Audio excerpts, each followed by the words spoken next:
So আমরা একটা equation দেখতে পাচ্ছি এখানের মধ্যে। এই ইকুয়েশনটা দুইটা অংশ আছে। নরমালি আমরা ধরে নেই কি, আমরা ধরে নেই একটা ফরওয়ার্ড রিঅ্যাকশন ইকুয়েশন সবসময় ফরওয়ার্ড দিকে যায়, অর্থাৎ ইউনিডিরেকশনাল, এক ডিরেকশনে যায়। কিন্তু ইকুয়েশন ক্ষেত্রে আমার মনে রাখা লাগবে এটা কিন্তু বোথ ডিরেকশনেই যায়। একটা রিঅ্যাকশন অর্থ, একটা রিঅ্যাকশনের অর্থ এই, আমরা যদি রিঅ্যাকশন জিনিসটার দিকে তাকাই, ফর এক্সাম্পল এটার দিকে তাকাই, সেকেন্ডটা দিয়ে আমি উদাহরণ দিই। এটার অর্থ কি? আয়োডিনের লাস্ট শেলে আমরা জানি 7টা ইলেকট্রন থাকে। এটার অর্থ হচ্ছে আয়োডিনের লাস্ট শেলে 7টা ইলেকট্রন থাকে এবং এর কি লাগে, আরো একটা ইলেকট্রন লাগে। ওকে। আর আমরা জানি হাইড্রোজেনের লাস্ট শেলে একটা ইলেকট্রন থাকে। ডুয়েট ফলো ফলো করতে, এটা যদি দ্বৈত নীতি, যেটা লাস্ট শেলে দুইটা ইলেকট্রন ফলো করার জন্য এটা এটার সাথে শেয়ার ইলেকট্রন হয়। এখন শেয়ার করার জন্য এটাই হচ্ছে কেমিক্যাল রিঅ্যাকশনের একটা প্রসেস। এটাকে বলা হয় collision, collision theory. Collision theory মানে কি, এদের দুইজনের মধ্যে কলিশন হতে হবে, এবং কলিশন হওয়া মানে হচ্ছে এদের মধ্যে রিঅ্যাকশন হয়েছে, অর্থাৎ এরা একে অপরের সঙ্গে ধাক্কা খাবে এবং একজন আরেকজনের ভিতরে ঢুকে যাবে এইভাবে। তো ঢুকে গেল, তখনই আমরা কি বলতেছি, এখানে হাইড্রোজেন আয়োডাইড ফর্ম হয়েছে। ওকে। তাহলে এটার সাথে আমি মূলত যে জিনিসটা বোঝাতে চাচ্ছি, যে এভাবে যেভাবে ধাক্কা খাইছে এরা এরা একে অপরের সঙ্গে ছুটেও যেতে পারে, অর্থাৎ হাইড্রোজেন আয়োডাইড হওয়ার পরে আবার অন্য দিক থেকে আবার এরা ছুটে গিয়ে হাইড্রোজেন এবং আয়োডাইড হতে পারে। অর্থাৎ রিঅ্যাকশন যে সব সময় ফিক্সড একদিকেই মুভ করবে এরকম কোনো সিওরিটি নেই, দুই দিকেই মুভ করতে পারে। আচ্ছা, তাহলে আমরা বুঝতে পারলাম দুই দিকেই মুভ করতে পারে। কিন্তু নরমালি আমরা কেন বলি যে ফরওয়ার্ড রিঅ্যাকশনটা আমরা কেন হিসাব করি, কেন আমরা নরমালি ট্রেডিশনালি কনভেনশনালি কেন ধরে নেই এটা সবসময় সামনের দিকে যাবে? এটার উত্তর একটু পরে দিচ্ছি। সো প্রথমে যখন আমরা রিঅ্যাকশন করতেছি, আমরা যদি একটু তাকাই, প্রথমে ধরি এই যে রিঅ্যাক্টেন্ট গুলা, এগুলা ছিল 100 পরিমাণ, 100 পরিমাণ। আর প্রোডাক্ট ছিল 0, কোনো প্রোডাক্ট পাইনি আমরা। এটাকে যদি আমরা গ্রাফে দেখাতে চাই, গ্রাফটা হবে অনেকটা এরকম। আমরা যখন প্রথমে মাত্র শুরু করতেছি, তখন এখানে আমরা এই এক্স এক্সিস বরাবর টাইম নিলাম, আর ওয়াই এক্সিস বরাবর আমরা, ফর এক্সাম্পল আমরা এখানে কনসেন্ট্রেশন নিলাম, কনসেন্ট্রেশন, প্রোডাক্টের কনসেন্ট্রেশন নিলাম। সো প্রোডাক্টের কনসেন্ট্রেশন শুরুতে কিন্তু 100, অনেক বেশি। ঠিক আছে? তো যতই টাইম যাবে, এবং শুরুতে, সরি, প্রোডাক্টের কনসেন্ট্রেশন শুরুতে 0, আর রিঅ্যাক্টেন্টের কনসেন্ট্রেশন শুরুতে 100। যতই টাইম যাবে এই রিঅ্যাক্টেন্ট গুলা কমতে শুরু করবে, 100 থেকে কি হবে, 50 হবে। তাহলে যত 50 হলো, আমরা কি বলতে পারি, ধরি আমরা এক লাফে 50 হইলো না, রিঅ্যাক্টেন্ট কমতেছে, 80 হইলো, তখন এট দা সেম টাইম আমরা কি বলতে পারি বাকি 20টা প্রোডাক্ট হয়েছে। অর্থাৎ আমরা দেখতেছি রিঅ্যাক্টেন্ট গুলা কমতেছে, কমতেছে, কমতেছে, কমতেছে। অন্যদিকে রিঅ্যাক্টেন্ট যত কমতেছে, প্রোডাক্ট শূন্য থেকে তত বাড়তে শুরু করছে, প্রোডাক্ট গুলা বাড়তেছে, বাড়তেছে, বাড়তেছে। এভাবে রিঅ্যাক্টেন্ট গুলো কমতেই থাকবে একটা নির্দিষ্ট সময় পর্যন্ত, কিন্তু জিরোর কাছাকাছি আমাদের নর্মালি যেটা সেন্স বলে যে জিরোতে চলে যাবে, কিন্তু নর্মালি জিরোতে যায় না। একটা পর্যায়ে আসে যখন 50-50, দুইটাই 50-50 হয়ে যায়, অর্থাৎ সমান সমান হয়ে যায়। তখন কি হয়, আমরা দেখতেছি 50-এ আসার পরে রিঅ্যাক্টেন্ট কিন্তু আর কমে না, ফিক্সড হয়ে যাচ্ছে। অন্যদিকে প্রোডাক্টও 50-এ যাওয়ার পরে ফিক্সড হয়ে যাচ্ছে। এখান থেকে এই অংশটাকে বলা হয় সাম্য অবস্থা। সাম্য অবস্থায় কি হয়, রিঅ্যাক্টেন্ট যতগুলো প্রোডাক্টে কনভার্ট হচ্ছে, প্রোডাক্টও ঠিক ততগুলো রিঅ্যাক্টেন্টে কনভার্ট হচ্ছে। ওই যে শুরুতে বললাম যে দুই দিকেই মুভমেন্ট গুলো হতে থাকে। একদিকে কি হচ্ছে, হাইড্রোজেন আয়োডিনের সঙ্গে একত্র হয়ে হাইড্রোজেন আয়োডাইড ফর্ম করতেছে, অন্যদিকে হাইড্রোজেন এবং আয়োডিন সমানভাবে ভেঙেও যাচ্ছে, অর্থাৎ দুইটাই সমানভাবে চলতেছে। এজন্যই আমরা বলি কি, উভয়মুখী রিঅ্যাকশন চলতেছে। কিন্তু সাম্য অবস্থায় যেহেতু প্রোডাক্টের পরিমাণও আর কমতেছে না, বা রিঅ্যাক্টেন্টের পরিমাণও কমতেছে না, প্রোডাক্টের পরিমাণও বাড়তেছে না, একটা জায়গায় ফিক্সড হয়ে গেছে। এজন্য এগুলা আর খুব একটা বোঝা যায় না, এই মুহূর্তে এসে এগুলো আর বোঝা যায় না। অর্থাৎ রিঅ্যাকশন যে হচ্ছে এই জিনিসটা আর বোঝা যায় না, কিন্তু এখানে খুব ভালো মতো বোঝা যায়। কারণ কি, রিঅ্যাক্টেন্টও বাড়তেছে, রিঅ্যাক্টেন্টও কমতেছে, প্রোডাক্টও বাড়তেছে, এখানে খুব ভালো মতো বোঝা যায়। সো এখন আমরা আসি, এখানে আমরা যদি একটা রিঅ্যাকশনের, যে কোনো একটা রিঅ্যাকশন ধরি, ফর এক্সাম্পল আমরা যদি ধরি a plus b is equal to c plus d, অর্থাৎ একই সাথে আমরা প্রথমেই তো ধরে নিলাম যে রিঅ্যাকশনটা দুই দিক থেকেই হচ্ছে। প্রথমে, একদম প্রথম স্টেজ টি সমান 0, যেটা শূন্য সময়ে আমরা যদি দেখি, দুই দিক থেকে কিন্তু তখন হচ্ছে না, একদিক থেকে হচ্ছে। কারণ কি, প্রোডাক্ট রিয়েক্ট করবে কিভাবে, তার তো কোনো কিছু নাই। প্রোডাক্টের কোনো কনসেন্ট্রেশনই নাই, প্রোডাক্ট বলতে কিছু নাই। তাহলে এই মুহূর্তে রিয়েকশনটা একমুখী, একদিকেই নামতেছে। এবং পরের সেকেন্ডে কি হয়েছে, প্রোডাক্ট খুবই অল্প তৈরি হয়েছে 10 সেকেন্ড পরে। তো আমরা যেটা বলতেছি যে প্রোডাক্ট যেখানে ছিলাম, প্রোডাক্ট আমরা যদি শুরুতে হিসাব করি, আমরা যদি একটা জিনিস চিন্তা করি প্রোডাক্ট কতটুক তৈরি হচ্ছে, এটা ডিপেন্ড করতেছে কিসের উপর, ফরওয়ার্ড রিয়েকশন কতটুক হচ্ছে। এবং ফরওয়ার্ড রিয়েকশন যতটুকু হচ্ছে তার তুলনায় তার সাথে কিন্তু ব্যাকওয়ার্ড রিয়েকশনও হচ্ছে। তাইলে আমরা প্রোডাক্টের একটা রেশিও যদি বের করতে চাই, আমরা প্রথমে দেখি এই পয়েন্টে, যদি দেখি এই পয়েন্টে প্রোডাক্ট যতটুকু, আমরা ধরি 20, এই পয়েন্টে প্রোডাক্ট 20 আর রিয়েক্টেন্ট কতটুকু, 80। ওকে, এই পয়েন্টে রিয়েক্টেন্ট 80, প্রোডাক্ট 20, তাহলে এটাকে বলা হয় কি, রিয়েকশন কোশিয়েন্ট। আচ্ছা, রিয়েকশন কোশিয়েন্ট সমান আমরা কত পাইলাম, 1/4, 0.25 এর মতো।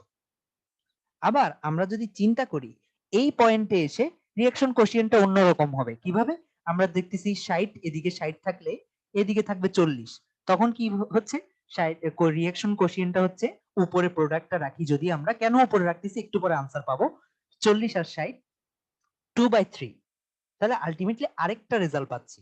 ঠিক আছে, এভাবে সব সময় প্রত্যেকটা পয়েন্টে আমরা একটা না একটা পয়েন্ট পাচ্ছি, একটা না একটা রেজাল্ট পাচ্ছি। কিন্তু এই অংশে এসে আমরা যদি সাম্য অবস্থায় দেখি, সাম্য অবস্থায় দুইটাই সমানে সমান, অর্থাৎ সাম্য অবস্থায় যেটা রিঅ্যাকশন কোশিয়েন্ট পাবো, এই কিউ এর ভ্যালুটা যেটা পাবো, ওটা সাম্য অবস্থায় সব সময় সব পয়েন্টের জন্য ফিক্স না, যেই টাইমেই নেই না কেন, একটু আগে কিন্তু ডিফার করতেছিল, কিন্তু সাম্য অবস্থায় এসে এটা সাম্য অবস্থা, কারণ কি দুইটাই সমান হয়ে গেছে। তো এখানে এসে আর কোনো চেঞ্জ হয় না। তাহলে আমরা কি বলতে পারি যে রিঅ্যাকশনের যে কোশিয়েন্টটা পাচ্ছিলাম ওটা সাম্য অবস্থায় ওটা একদম ফিক্সড, তাই ওটাকে আলাদা করে কে দিয়ে হিসাব করা হয়, ওটাকে আমরা বলি কে। আচ্ছা, এটা হচ্ছে কনস্ট্যান্ট। তাহলে এই জিনিসটা আমরা কিভাবে পেলাম, প্রোডাক্টের সঙ্গে রিঅ্যাকট্যান্টকে ভাগ দিয়ে। তাহলে এই সূত্রটা কিভাবে পেলাম এটা নিয়ে একটু কথা বলি, কেন আমরা প্রোডাক্টকে উপরে রাখতেছি, কেন রিঅ্যাকট্যান্টকে নিচে রাখতেছি। সো আমরা দেখি আমাদের একটা রিঅ্যাকশনে, আমরা যদি ধরি a plus b c plus d, আমরা দেখতেছিলাম একটা রিঅ্যাকশনে প্রোডাক্ট যখন শূন্য ছিল তখন ব্যাকওয়ার্ড রিঅ্যাকশন ছিল শূন্য, আবার প্রোডাক্ট যখন অল্প অল্প বাড়তেছে ব্যাকওয়ার্ড রিঅ্যাকশন বাড়তেছে, আস্তে আস্তে বাড়তেছে। এবং আমরা দেখলাম একটা পর্যায়ে প্রোডাক্ট যখন রিঅ্যাকট্যান্টের সমান সমান হয়ে গেছে, ব্যাকওয়ার্ড রিঅ্যাকশন এতটাই বাড়ছে যে এটা সাম্য অবস্থায় পৌঁছে গেছে। অর্থাৎ আমার প্রোডাক্টটা কিভাবে বিহেভ করতেছে এটা কনসেন্ট্রেশনের উপরে, এটা শুধুমাত্র প্রোডাক্টের জন্য না, যে কোনো কিছুই। এটাই হচ্ছে তোমার গোল্ডবার্গের যে ল অফ ম্যাস অ্যাকশন, ওটা বলে যে যে কোনো রিঅ্যাকশন ডিপেন্ডেন্ট অন এটার কনসেন্ট্রেশন বা সক্রিয় ভর কি, সক্রিয় ভর এটা কতটুকু কনসেন্ট্রেশন আছে বা কতটুকু প্রেসারে কাজ করতেছে, এই জিনিসগুলোর উপর যে কোনো রিঅ্যাকশন মানে নির্ভর করে। তাহলে আমরা ধরি এই ফরওয়ার্ড রিঅ্যাকশন এখান থেকে যখন ফরওয়ার্ডে যাচ্ছে, এটা কাদের উপর নির্ভরশীল হবে, এখানে এ এবং বি এদের কি পরিমাণ কনসেন্ট্রেশন আছে, বা কি পরিমাণ, আমরা যদি কনসেন্ট্রেশনটা আপাতত মাথায় রাখি, কি পরিমাণ কনসেন্ট্রেশন আছে ওটা যদি মাথায় রাখি, এ এর কনসেন্ট্রেশন ইনটু বি এর কনসেন্ট্রেশন। আচ্ছা, এখন আমরা যদি এই সমানুপাতিকটা তুলে দিতে চাই, তখন আমরা পাবো আর F equal to K one AB. এই কেটা কি, এই কেটাকে বলা হয় বিক্রিয়ার হার ধ্রুবক বা reaction rate constant.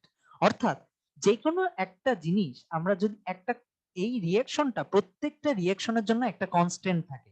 For example, আমরা যদি সোডিয়াম ক্লোরাইড এটা রিঅ্যাকশন করে, এটা এক ধরন ভাবে ভাঙবে, এটা সোডিয়াম ভেঙে সোডিয়াম এবং ক্লোরাইড করার এটার একটা মানে মানে সক্রিয়তা থাকবে, বা অ্যাসিড বা বেস রাখলে এটার আরেক ধরনের সক্রিয়তা থাকবে।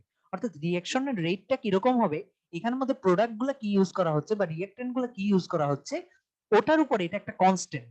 মানে প্রত্যেকটা সাবস্টেন্সের একে অপরের সঙ্গে অ্যাটাচ হওয়ার একটা নির্দিষ্ট আকর্ষণ ধর্ম আছে। অর্থাৎ হাইড্রোজেন আয়োডিনের সঙ্গে যেভাবে অ্যাটাচ হতে পারবে, হয়তো ফ্লোরিনের সাথে অত ভিগোরাসলি অ্যাটাচ হতে পারবে না, অথবা ক্লোরিনের সাথে অত ভিগোরাসলি অ্যাটাচ হতে পারবে না। তাহলে একটা দুইটা রিঅ্যাকট্যান্ট কিভাবে রিঅ্যাক্ট করবে ওটা নির্ভর করতেছে অসংখ্য ফ্যাক্টরের উপর। তাহলে প্রত্যেকটা রিঅ্যাকট্যান্টের জন্য এই রিঅ্যাকশন কনস্ট্যান্টটা, রিঅ্যাকশন রেটের যে কনস্ট্যান্টটা, ওটা এক এক রকম। এবং ওই রিঅ্যাকশনের জন্য HCl আমরা কতটুক নিচ্ছি, 5 লিটার নিতে পারি, 10 লিটার নিতে পারি, NaOH আমরা 10 লিটার নিতে পারি, 20 লিটার নিতে পারি, কিন্তু আলটিমেট রিঅ্যাকশন রেটটা ফিক্সড, রিঅ্যাকশন রেটের কনস্ট্যান্টটা ফিক্সড, K1টা দুইটা পার্টিকুলার সাবস্টেন্সের জন্য ফিক্সড। আচ্ছা, তাহলে আমরা বুঝলাম আমরা যখন ফরওয়ার্ড রিঅ্যাকশন করতেছি তখন আমরা একটা K1 পেলাম, আর আমরা যখন ব্যাকওয়ার্ড রিঅ্যাকশন করতেছি তখন আমরা ব্যাকওয়ার্ডের জন্য একটা K, ওটাকে আমরা K2 ধরলাম, ওটাও কনস্ট্যান্টের উপর নির্ভরশীল CD। এটা কিভাবে আসলো? আমরা ধরে নিতে পারি backward reaction directly proportional to concentration of C and D প্রোডাক্টের ইয়ার উপর। আচ্ছা, এখন আমরা আমরা যখন আমরা ধরি আমাদের প্রোডাক্টটা কি লাগবে, আমরা ধরি ফর এক্সাম্পল আমরা অ্যামোনিয়া তৈরি করব N2 + 3H2। তাহলে নর্মাল সময়ে আমাদের প্রোডাক্টটা NH3 এই অ্যামোনিয়াটা তৈরি করতে হলে আমাদের মূলত ফরওয়ার্ড রিঅ্যাকশনটা মেইন ফোকাসে থাকবে, ব্যাকওয়ার্ড রিঅ্যাকশনটা খুব অল্প হবে। তাহলে এই ক্ষেত্রে আমরা যদি রিঅ্যাকশন কনস্ট্যান্টটা হিসাব করতে চাই, আমাদের টার্গেটই থাকবে K1 টা যেন অনেক বড় হয়। কারণ কি, রিঅ্যাকশন কনস্ট্যান্টটা নির্ভর করে, রিঅ্যাকশন রেট কনস্ট্যান্ট তার উপর নির্ভর করে এটার স্পিডটা কিরকম হবে, ফরওয়ার্ডটার স্পিড বেশি হবে নাকি ব্যাকওয়ার্ডটার স্পিড বেশি হবে। যদি ব্যাকওয়ার্ডটার স্পিড বেশি হয় তাহলে এটা ব্যাকওয়ার্ড রিঅ্যাকশন হিসেবে কাউন্ট হবে, এটা তখন উল্টা দিকে মুভ করবে, এটা আর এদিকে মুভ করবে না। তাইলে আমরা যদি চাই যে কে এর ভ্যালুটা বড় হবে, তাহলে অবশ্যই আমরা কি করব, K1 টাকে উপরে রাখবো, K1 টাকে উপরে রাখবো। কারণ কি, K1 মানে হচ্ছে ফরওয়ার্ড রিঅ্যাকশন, ফরওয়ার্ড রিঅ্যাকশন বেশি হতে হবে অবশ্যই, K2 কম হতে হবে। ওকে, এই জন্য আমরা কে K2 অবশ্যই কম হতে হবে, K1 টাকে বেশি হতে হবে। ওকে, এটা একটা কে এর ভ্যালু হতে পারে, আরেকটা ভ্যালু কে হতে পারে K2/K1। এটাতে আমরা আসতেছি, K2/K1 এটাতে আমরা আসতেছি। সো আমরা এই দুইটাকে যদি ইকুয়েট করি, আমরা জানি সাম্য অবস্থায় যাওয়ার পরে আমাদের দুইটা একদম সমান হয়ে যাবে, সাম্য অবস্থায় যাওয়ার পরে এরা সমান হয়ে যাবে। তো সমান হওয়ার পরে আমরা কি পাই, RF = RB। তাহলে আমরা কি পাচ্ছি, একটা পাচ্ছি K1AB, আর আমরা কি পাচ্ছি K2CD।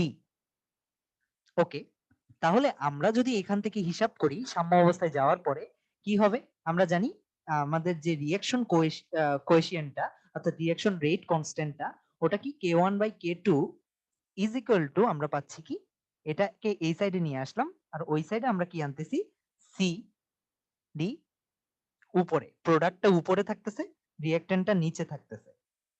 ওকে, এতটুকু আমরা বুঝলাম। এটাকে বলা হচ্ছে কে। কারণ কি, কে কেন, কারণ এটা আমরা সাম্য অবস্থায় হিসাব করতেছি। আমরা দেখি তো, এটা সাম্য অবস্থা আমরা ফিক্স ধরে নিছিলাম না, এবং সাম্য অবস্থায় এটাকে আমরা বলতেছি কে। যদি এটা সাম্য অবস্থা না হয়ে এটা যদি অন্য যে কোনো অবস্থায় হিসাব করতাম, তাইলেও এক্স্যাক্টলি সেম রিঅ্যাকশনটাই আসতো, প্রোডাক্ট উপরে থাকতো, রিঅ্যাক্ট্যান্ট নিচে থাকতো, কিন্তু ওটাকে আমরা কিউ বলতাম। ঠিক আছে, আচ্ছা, এখন আমরা যাই নেক্সট অংশে। এখানে যদি আমাদের 2A থাকে, ফর এক্সাম্পল 2A আছে, 3B আছে, এখান থেকে আমরা যদি দেখি, এখান থেকে আমাদের আসতেছে 4C, 5D। তাহলে এটার ক্ষেত্রে এটার অর্থ কি, এটার অর্থ হচ্ছে A+A, এটার অর্থ হচ্ছে B+B+B। একটা সাইড দিয়ে দেখাই, তো ফরওয়ার্ড রিঅ্যাকশন ডিরেক্টলি প্রপোর্শনালটা আমরা জানি কনসেন্ট্রেশন অফ A, সবগুলা কনসেন্ট্রেশন, তাহলে concentration of A, concentration of B, concentration of B, concentration of B। তাহলে আলটিমেটলি আমরা কি পাচ্ছি, RF directly proportional to A square, concentration of A square, আর কি কনসেন্ট্রেশন অফ B কিউব। তাহলে আমরা বলতে পারি যে সহগ থাকলে ওটা স্কয়ার হয়ে যাচ্ছে, আর যেটাই থাকবে স্কয়ার না, মানে পাওয়ার হিসেবে চলে যাবে, পাওয়ার হিসেবে চলে যাবে। তাহলে আমরা বুঝতে পারলাম RF কিভাবে পেলাম, RB কিভাবে পেলাম, এবং আমাদের সাধারণ সূত্রটা কি আমরা যদি দেখি, KP/KC। এখন আমরা KP/KC তে আসি। এটা কি ছিল, কে ইকুয়াল টু আমরা কি জানি, প্রোডাক্টের কনসেন্ট্রেশন আর কিছু একটা, আর নিচে উপরে প্রোডাক্ট থাকবে, নিচে থাকবে রিঅ্যাকট্যান্ট। ওকে, এখন আমরা এই কেটা দিয়ে আমরা কি মিন করতেছিলাম, যে রিঅ্যাকশন রেটটা কিরকম হয়। এখন আমরা চিন্তা করি, একটা জিনিসের যত কনসেন্ট্রেশন বাড়াবো, যত কনসেন্ট্রেশন বাড়াবো রিঅ্যাকশন রেট তত বাড়বে। তাহলে আমরা শুধুমাত্র যখন কনসেন্ট্রেশন দিয়ে হিসাব করতেছি, আমরা প্রোডাক্টের কনসেন্ট্রেশনটা উপরে রাখবো, রিঅ্যাকট্যান্টের কনসেন্ট্রেশনটা নিচে রাখবো। এভাবে আমরা যে কোনো একটা জিনিস হিসাব করি। ফর এক্সাম্পল N2 + 3H2 = হচ্ছে 2NH3। এটার জন্য কেসি আমরা কিভাবে পাবো, আমরা জানি প্রোডাক্টটা উপরে থাকে, okay, concentration of NH3 whole square, কারণ কি সহগটা স্কয়ারে চলে যায়। কনসেন্ট্রেশন অফ N2, রিঅ্যাকট্যান্ট নিচে থাকে, এটা সহগ 1, ওকে, কনসেন্ট্রেশন অফ H2, এটা সহগ 3 কিউব। এবং এটাকে আমরা এভাবে না লিখে, থার্ড ব্র্যাকেট মানে কনসেন্ট্রেশন বোঝায়, আমরা সিডিও লিখতে পারি, C of NH3 whole square, N2, C of N2 into C of H2 whole cube. এটাকে আমরা বলতেছি কেসি। এখন আমরা যদি এটাকে প্রেসারের ভিত্তিতে হিসাব করি, ফর এক্সাম্পল প্রেসার যদি বাড়াই আমরা গ্যাসিয়াস সাবস্টেন্সের ক্ষেত্রে, দুইটা গ্যাসিয়াস সাবস্টেন্স ধরলাম, এরা সাধারণত অনেক দূরে দূরে থাকে, অনেক দূরে দূরে থাকে। সো প্রেসার বাড়ালে হবে কি, এরা কাছাকাছি আসবে এবং আমরা জানি সংঘর্ষ বেড়ে যাবে। যদি সংঘর্ষ বেড়ে যায়, কাছাকাছি আসে, তাহলে কি আলটিমেটলি প্রোডাক্ট বেশি তৈরি হচ্ছে, রিঅ্যাকশন রেট বাড়তেছে। তাহলে রিঅ্যাকশন কনস্ট্যান্টের উপরেও প্রেসারের একটা ইফেক্ট আছে না?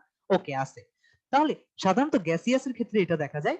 সাধারণত সলিডের ক্ষেত্রে প্রেসার দেওয়ার মাধ্যমে খুব একটা চেঞ্জ হয় না, সলিড গুলো একে অপরের গায়ে খুব ভালোভাবে লেগে থাকে। তাই এখানে প্রেসারের মাধ্যমে কলিশন অন্য একটা প্রোডাক্টের সাথে খুব একটা বাড়ানো যায় না।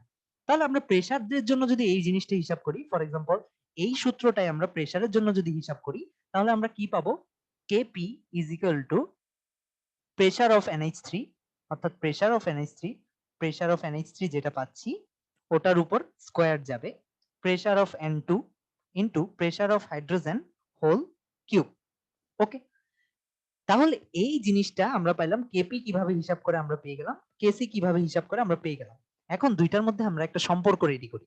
সো কেপি আমরা জানি PV is equal two nRT, এরকম একটা চার্লস বয়েলস এর যদি সূত্র আছে, একটা আদর্শ গ্যাসের সূত্র বলা হয় এটাকে, PV is equal two nRT. এখান থেকে আমরা বলতে পারি, আমরা যদি ভিটাকে অন্য সাইডে নিয়ে যাই, এই ভিটাকে অন্য সাইডে নিয়ে যাই, তাহলে আমরা পাই P is equal to n by V R T. তাহলে ফাইনালি কি পাই?